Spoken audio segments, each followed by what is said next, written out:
Friends, இன்றைக்கி பார்த்தீங்கன்னா நான் சங்கரா மீன் தான் வாங்கியிருக்கேன். இன்றைக்கி கிராமத்து ஸ்டைலில் நம்ம வீட்டு மிளகாத்தூளை வச்சு மட்டும் குழம்பு செய்ய போகிறேன். அதுக்கு நான் 1/2 கிலோ மீன் எடுத்துருக்கேங்க. நல்லா க்ளீன் பண்ணி உப்பு மஞ்சத்தூள் போட்டு நல்லா க்ளீன் பண்ணி சூப்பராக வச்சுருக்கேன்.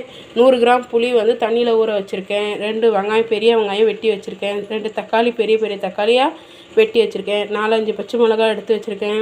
ஒரு முழு பூண்டு உரித்து வச்சுருக்கேங்க. நான் இன்றைக்கி வந்து வேறு எந்த தூளும் போடல, வீட்டு மிளகாத்தூளை வச்சு மட்டும் தான் இன்றைக்கி குழம்பு செய்ய போகிறேன்.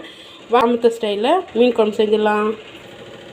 இப்போ நான் கடாய் வச்சாச்சுங்க. நம்ம தேவையான எண்ணெய் ஊற்றிக்கலாம். எண்ணெய் நல்லா சூடாகிடுச்சு. நம்ம கடுகு போட்டுக்கலாங்க. கண்டிப்பாக சேர்க்கணும். வெந்தயம் 1 ஸ்பூன் சேர்த்துக்கலாங்க. நம்ம வெங்காயமும் பூண்டும் சேர்த்துக்கலாங்க.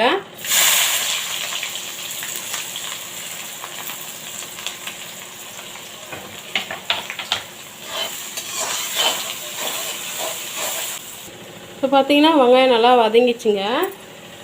ஒரு கத்து கருவேப்பிலை சேர்த்துக்கலாம். தக்காளி போட்டுக்கலாங்க.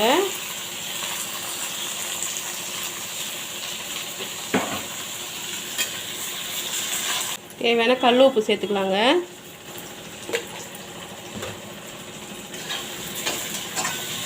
இப்போ பார்த்தீங்கன்னா தக்காளி நல்லா வதங்கிடுச்சு.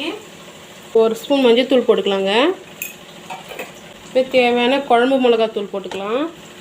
இது வீட்லேயே அரைச்ச குழம்பு மிளகாத்தூளுங்க.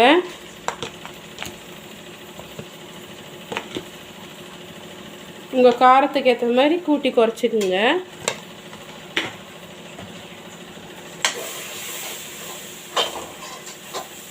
எண்ணெயிலே நல்லா செவந்து வரட்டும் மிளகாத்தூள்.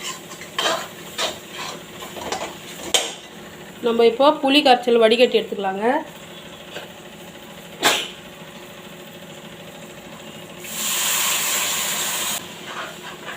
இப்போ பார்த்தீங்கன்னா குழம்பு நல்லா கொதிக்குது. இப்போ நம்ம பச்சை மிளகாவும் கொஞ்சம் கருவேப்பிலை எடுத்து வச்சுருந்தா அதையும் இப்போ நம்ம சேர்த்துக்கலாங்க. மீன் குழம்புக்கெலாம் எப்பயுமே பச்சை மிளகா லாஸ்ட்டில் தான் சேர்க்கணும். இப்போ குழம்பு நல்லா சலசல கொதிக்குதுங்க. நம்ம மீன் சேர்த்துக்கலாம்.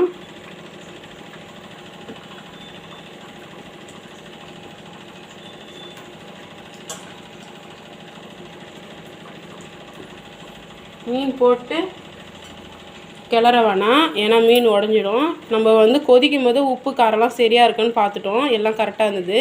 இப்போ நம்ம ஒரு மூடி போட்டு அப்படியே கொதிக்க விட்டுட்டு ஒரு 10 நிமிஷம் சிம்மிலே இருக்கட்டும் குழம்பு. அப்போ தான் நல்லாயிருக்கும். நம்ம மூடி போட்டு வச்சிடலாங்க.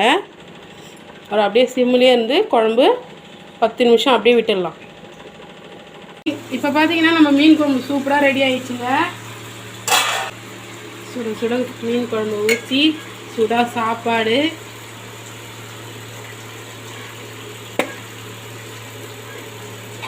மீன் வறுத்து வச்சுருக்கேன். சூடாக சாப்பாடு. சாப்பிட்டு முடித்தோடனே நன்னாரி ஜூஸுங்க. நல்லா சப்ஜா விதை போட்டு வச்சுருக்கேன். இதேமாதிரி நீங்கள் இந்த வெயிலுக்கு ட்ரை பண்ணுங்கள். காரசாரமான மீன் குழம்பு கிராமத்து ஸ்டைலில் வச்சுருக்கேன். அப்படியே நம்ம சேனலில் லைக் பண்ணிட்டு சப்ஸ்கிரைப் பண்ணுங்கள். தொடர்ந்து சப்போர்ட் பண்ணுங்கள். மீன் குழம்பு சூப்பராக வந்திருக்குங்க.